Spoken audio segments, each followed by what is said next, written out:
Right, so I guess everyone has had an introduction to our iconic African penguin. This is the only penguin endemic to South Africa and Namibia. And it's one of the northernmost penguins that you can still see on land compared to all the other penguins that are, sitting between us and the Antarctic.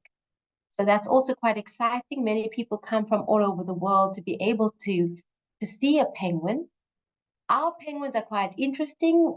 They used to be called the jackass penguin because they have a very curious braying call. So they bray, and that's often used to attract mates.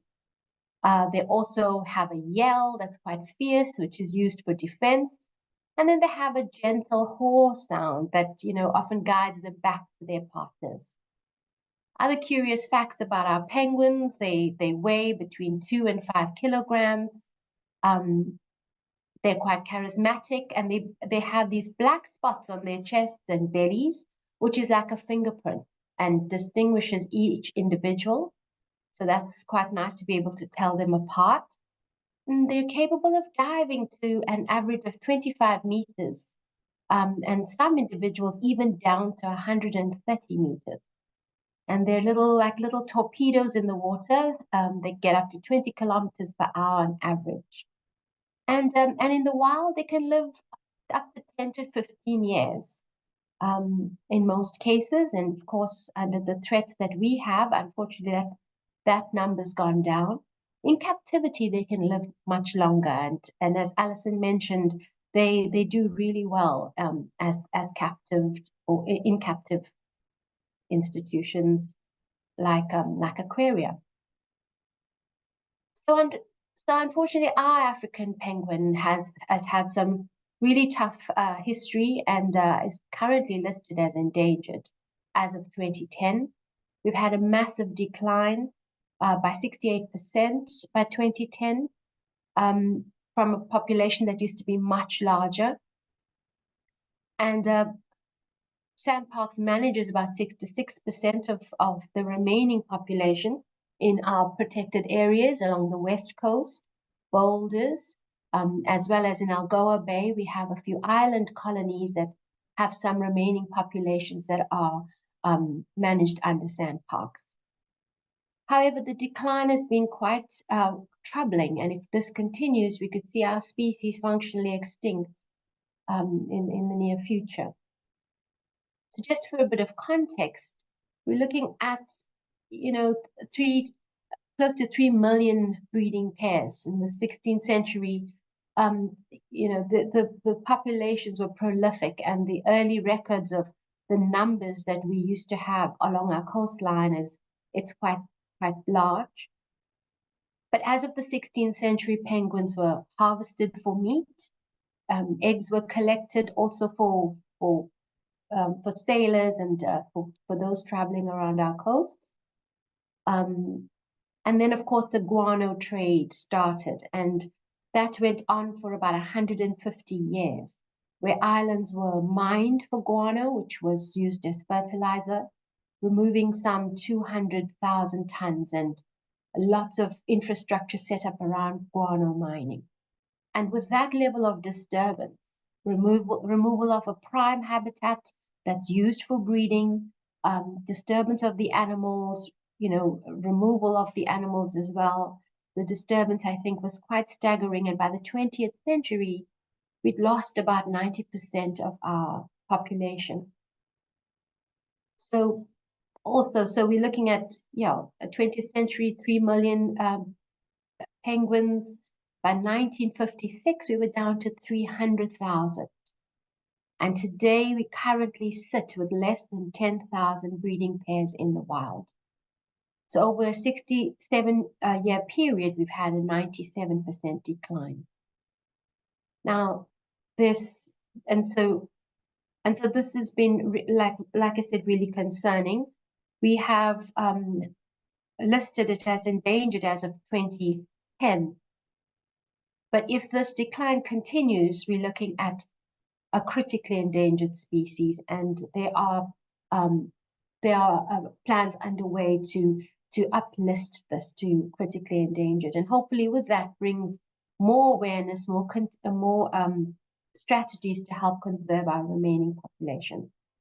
So just to take you through some of the threats that penguins have dealt with, I've touched on a few of the past threats, but currently we're looking at predation in some colonies more than others, from things like gulls and seals. In the water, we've got sharks, orcas, and of course on land, even honey badgers. So they are vulnerable to predation. Environmental conditions have also not been great, particularly with removal of their protection from the guano. So they are vulnerable to heat stress. Their burrows are susceptible to flooding. And then of course, the lack of nest infrastructure exposes them to predators and elements. In some situations, we're dealing with oil spills and pollution, especially here in Algoa Bay. We've had the introduction of offshore bunkering, and that's refueling of vessels outside of the port. We've had 4 oil spills. The first oil spill, we had about 200 oiled penguins. So, these are emerging threats, but are providing a compounding effect on an already vulnerable population. With this increase in shipping, we're also looking at increases in noise and in underwater noise pollution, an area of research that we haven't, not a lot of effort has been placed in, and now a lot more initiatives to try to understand what noise pollution impacts are on a species like penguins that use sound and vocalization, and how this might impact how they feed, how they communicate underwater. Of course, disease is a big issue. I'm sure you guys are following the avian influenza epidemic that's going around. So that's also renders our penguins quite vulnerable.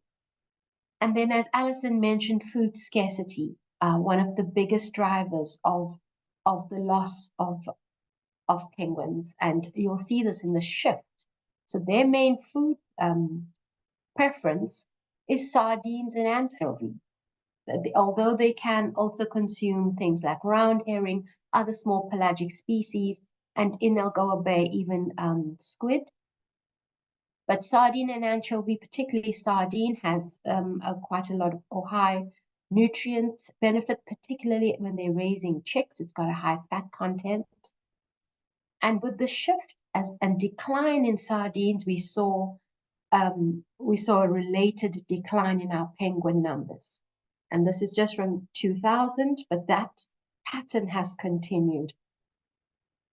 And this is largely due to fishing and fishing pressure, which has stifled the recovery of the sardine stock. So that's been quite concerning, not just for penguins, but also for many seabirds. Sardine and anchovy often the base or the important link in the food chain, sustaining many predatory species in the ocean. So we've got threatened cormorants, Cape gannets, along with our African penguin. Many of these species rely on small pelagics for food, and this has been strongly evidenced in the scientific literature, and the importance of these foraging fish, not just in South Africa, but globally. That is what our marine food systems rely on. So just to give you an illustration, for penguins who have an interesting life cycle, so they need to feed themselves and their chicks, and fatten up, have particularly important reserves during their molt phase. So they go through a molt phase for around 20 days where they do not go to sea, they do not feed, and they need to be adequately resourced, to have adequate nutrition in order to survive that molt. Otherwise, they would essentially starve. And then they're able to go and once they return to the water, then they're able to feed again and need to fatten up reserves again as they prepare to breed and to incubate their eggs. And once they're in that phase, and once the chicks have hatched, they have to then be able to sustain those chicks for up to 3 months, feeding themselves and their chick. So the importance of localized availability of food to be able to address all of these phases is quite critical. And without that, we think that is a main reason why we're seeing the decline. The local food availability is no longer there to allow for them to be able to sustain themselves and their young throughout their breeding phase. So just to give an example, in 2004 to 2012, starvation was noted as one of about 60% of adults, 92% of juvenile death. And these are from records from SANParks, where a lot of these malnourished individuals are taken in for rehabilitation, and the causes of mortalities are also noted. So the importance of the food has been, highlighted in several studies.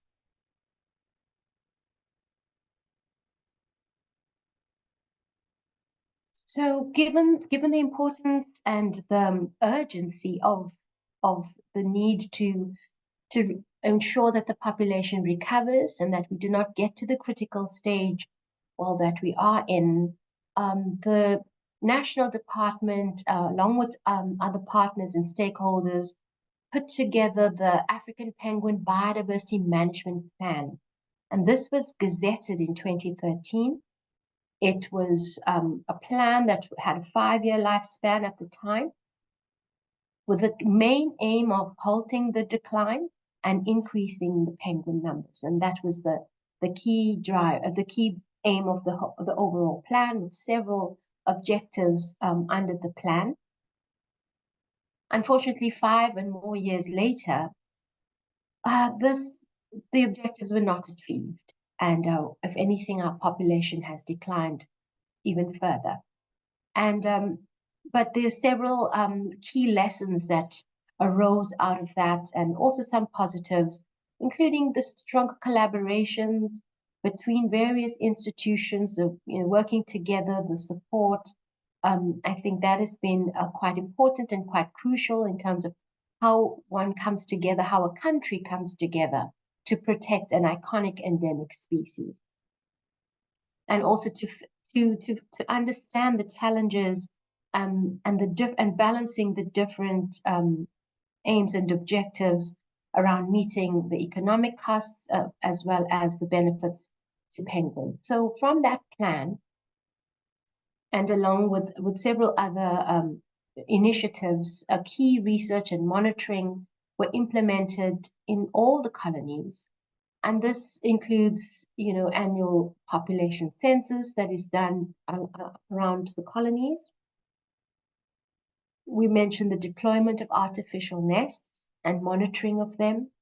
In the colony I work on Bird Island, we've had also various nest types, and as well as these ceramic nests, we're looking at the 6th prototype of those nests. They've been trialed.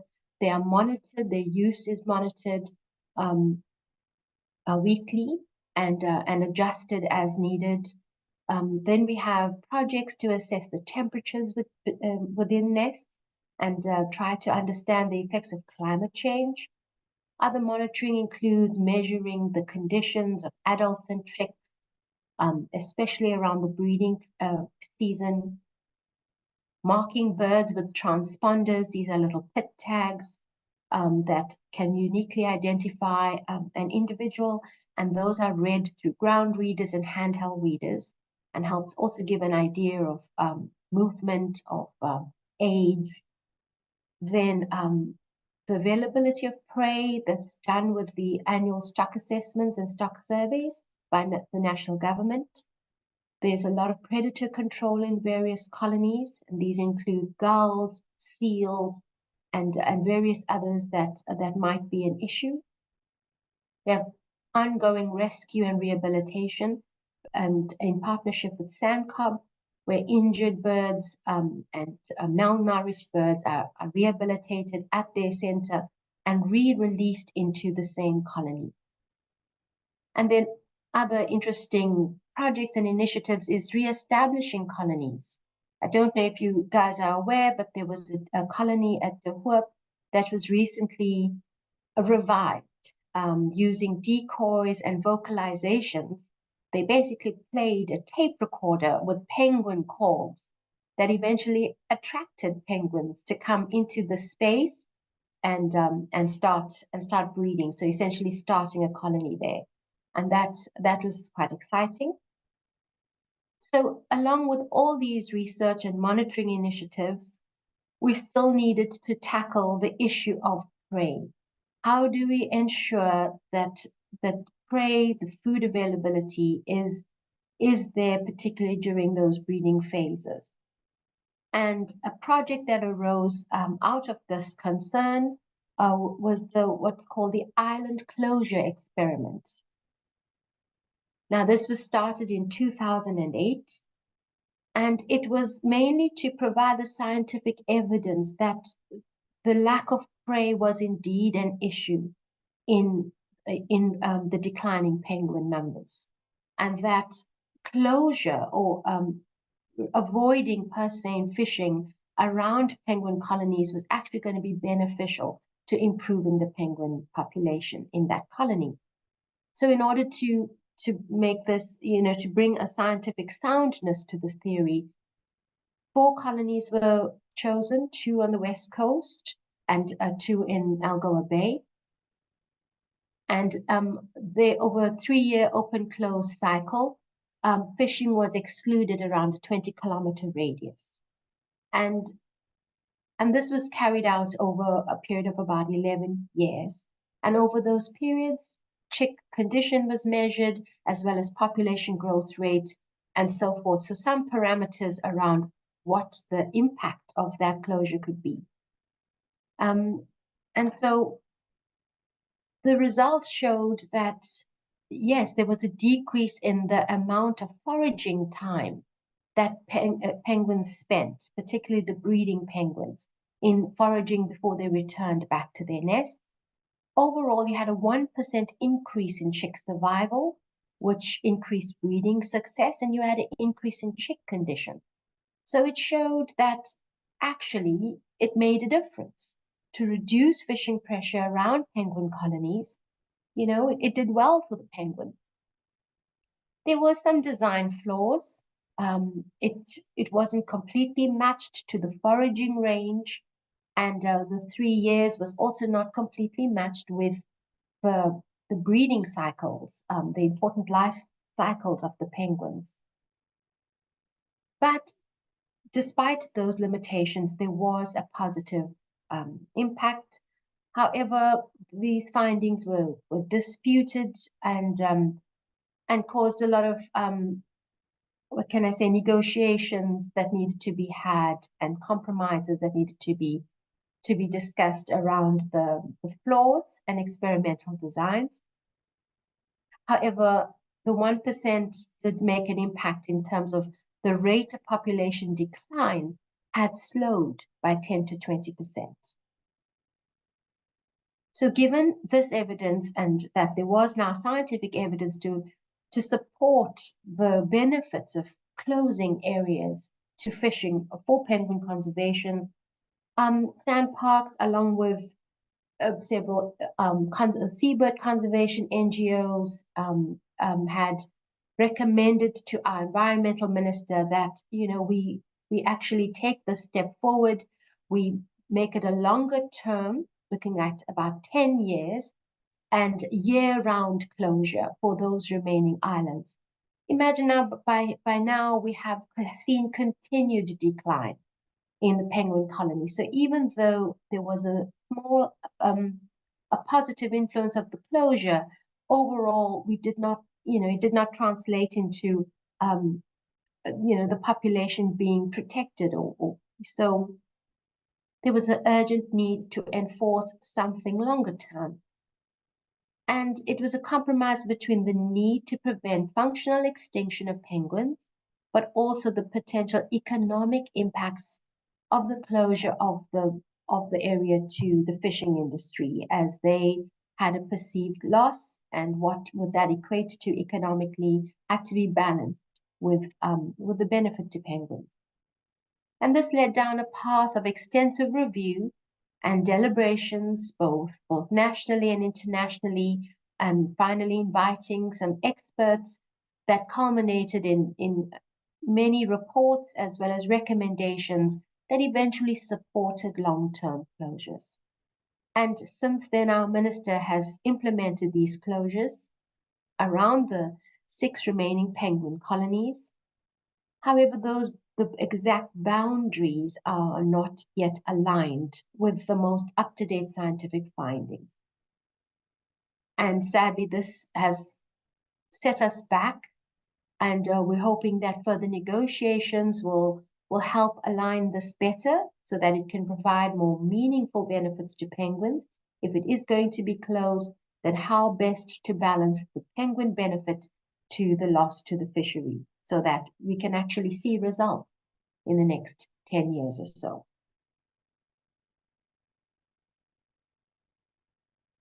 So other challenges in saving the African penguin, or in saving a protected species. Our penguins move in and out of protected areas. We have the issues of balancing multiple users with varying impacts. There's a conflict between the economic drivers for development and then the conservation and protection goals, particularly in areas where I work in, where there is a need to develop the region economically, to optimize the use of our ports and harbors. But at the same time, it's right on the border with our penguin colonies, and how those impacts are going to be managed is quite a challenge around protection.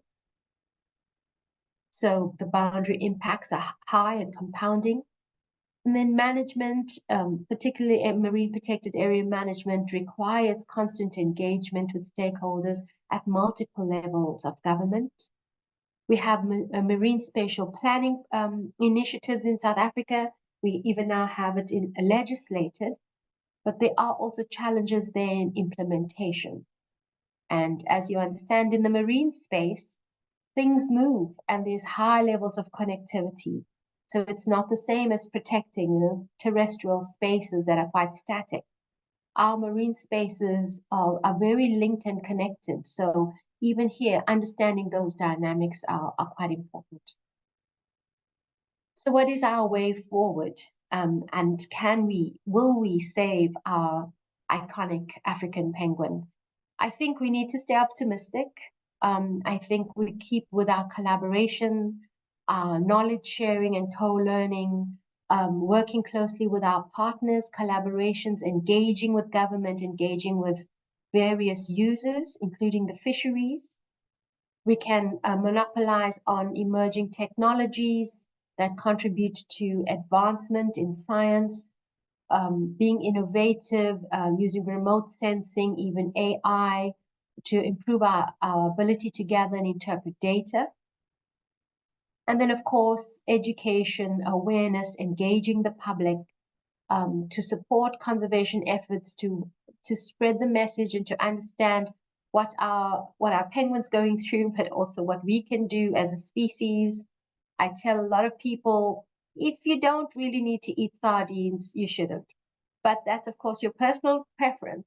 But things like that, we can make choices that might improve the penguin's life. So addressing these challenges requires strategic, collective, and holistic approaches.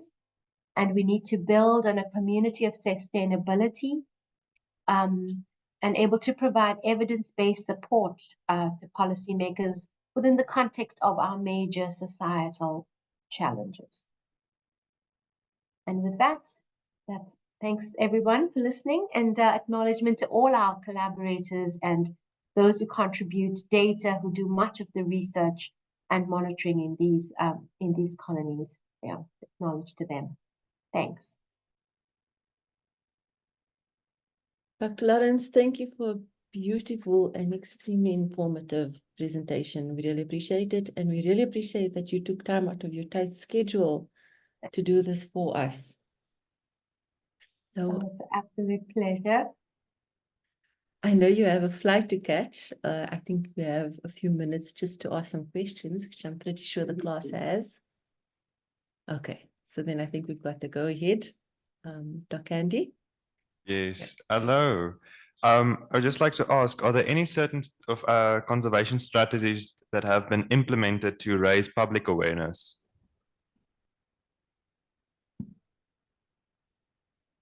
So, apart from many of the articles that have been published, there are initiatives, yes, that have been run.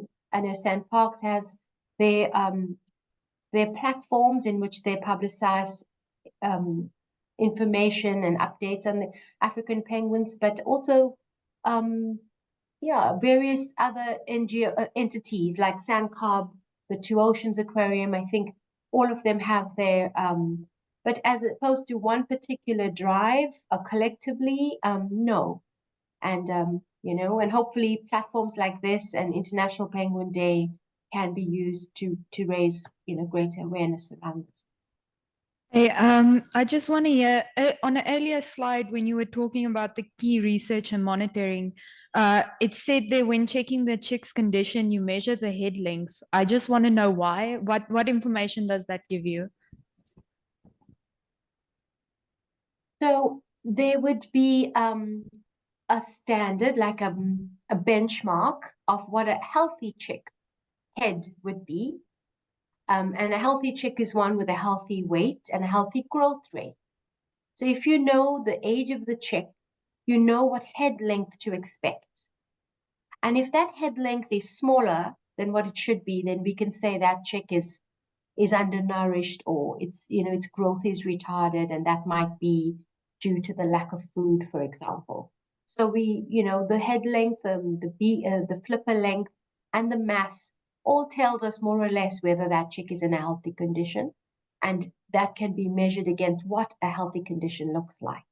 So that's why that's measured.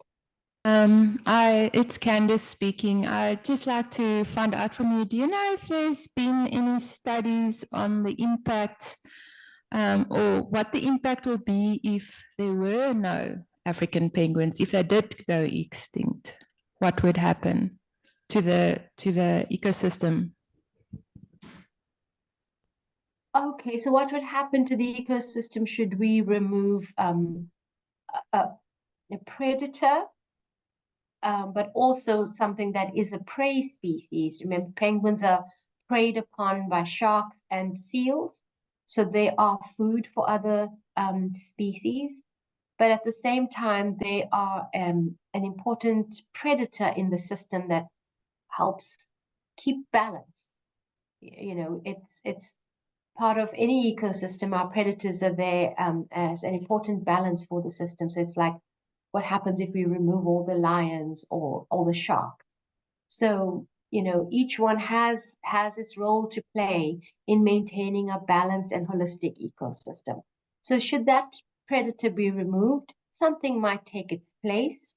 There might be an outburst of prey, but clearly there will be an imbalance. But do we want that? Do you want there to be no more penguins? I mean, I know we don't want that, but I think it's also our responsibility to make sure that doesn't happen. Thank you. I was just thinking that if such studies were done and to show that actually the importance of the penguin within this ecosystem of ours, that this could be a bigger motivation for people to conserve it.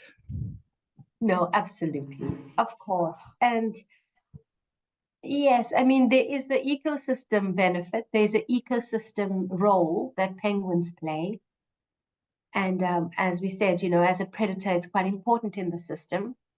But there's also the cultural benefit, the aesthetic benefit, the tourism benefit. So as a, it plays a role in multiple, what can I say, systems, for humans as well as for the natural environment. Last question from me. Is there a age class at which the population is the most vulnerable? So say if the mother's part of the population decreases, the population as a whole starts decreasing, or maybe the juveniles? That's a good question. So I think the chick phase is quite critical, because once they're born, they really need protection from their parents to regulate their temperatures, but also to protect from predators. And then they will need to be fed regularly as well. So should something happen to the parent, or they're not protected, those chicks survival is very low. So they are most vulnerable in the chick phase, and particularly in the younger chick phase.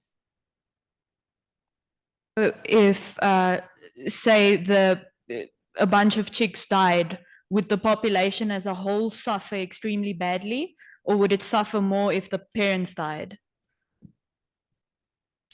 That's an interesting question. So parents can relay.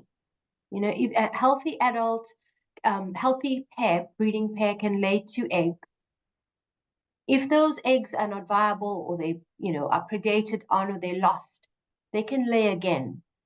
And, so the healthy parents can lay eggs multiple times in the breeding season. So should those chicks die, chances are the parents will relay. But if the chicks continue to die, then they're not replacing their parents. So I think it's a fine balance there.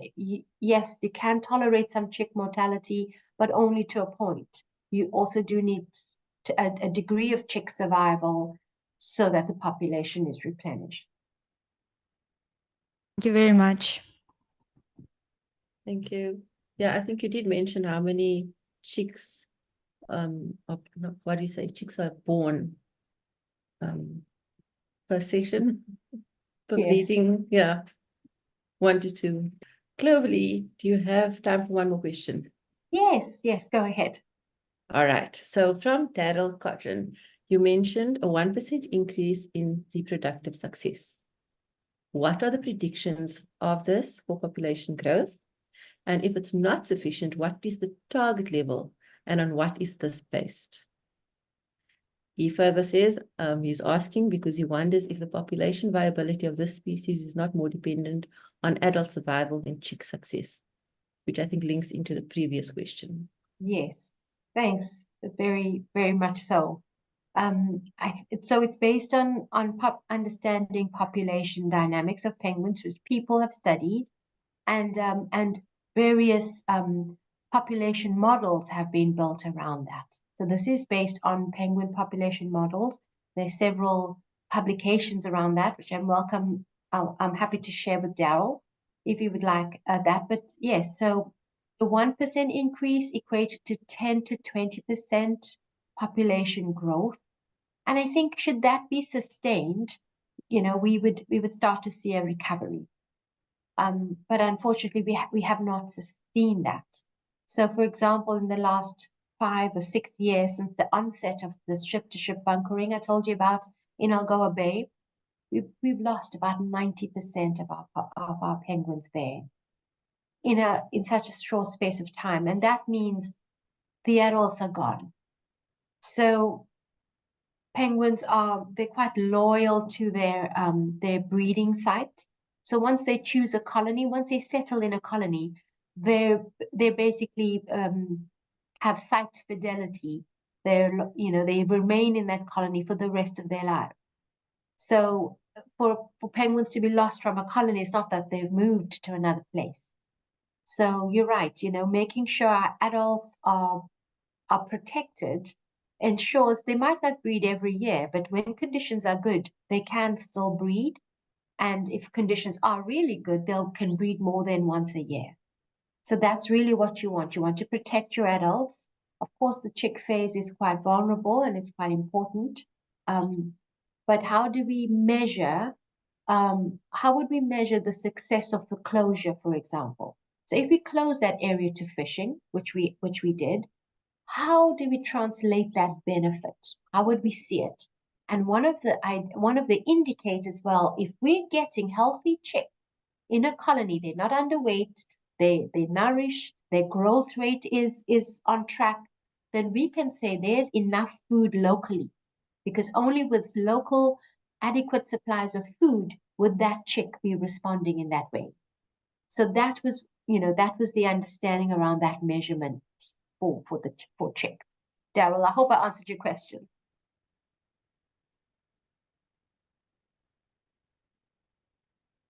Sorry, rookie mistake, I was muted. Thank you for your question, Daryl, and thank you for your answer, Dr. Lawrence. Daryl, if you wish, you can share your email address privately. Otherwise, you can get to Cloverley via our website, and you can contact her as well. That's sharescleanafrica.org. So, Cloverley, I think you have a flight to catch. Thank you. And in addition to your flight, you really have your work set out for you. We really appreciate everything that you are doing. Thank you. So, And yeah. it's, like Alison mentioned, it's not just me, and it's not just SANParks. It's all of you in that room. It's all of us. This is our penguin. It's South Africa's penguin, and we all share a bit in the responsibility to make sure it stays with us for a long time in the wild. So yeah, we all have to do our part. Thank you. Yes. Sure. Well, that's it. Thank you for all your efforts.